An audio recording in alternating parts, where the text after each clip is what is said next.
पहले रहलू गोरी तू ता बहुत दूबर पाता। पहले रहलू गोरी तू ता बहुत दूबर पातर पियलू ऐसन कावन वाटर काम धोइल तोहर चाकर पियलू ऐसन कावन वाटर काम धोइल तोहर चाकर।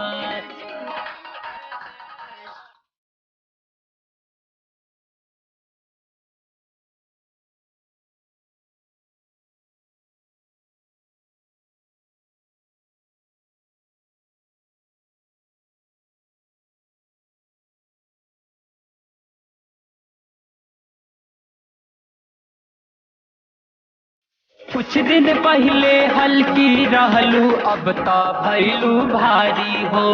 अब ता भैलू भारी। अब ता भैलू भारी। कलिया खिल के फूल हो गईल हे कन्या कुमारी हो। हे कन्या कुमारी और सुघर हो गईलू तू कवन चिजिया खाकर।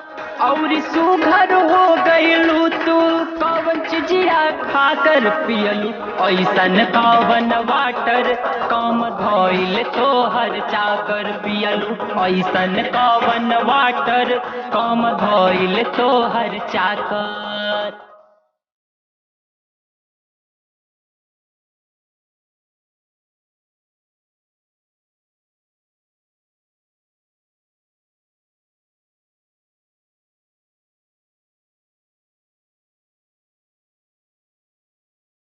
केसिया लहरे नागिन जैसे होठ भइल अंगूरी हो। होठ भइल अंगूरी। होठ भइल अंगूरी। अखिया का दिल भइल तोहर गाल भइल तंदूरी हो। गाल भइल तंदूरी। राजू संतोष के ललचौलू आपन जलवा दिखाकर। राजू संतोष के ललचौलू आपन जलवा दिखाकर पियलू ऐसन कावन वाटर काम धोइल तोहर चाकर पियलू ऐसन कावन वाटर काम धोइल तोहर चाकर।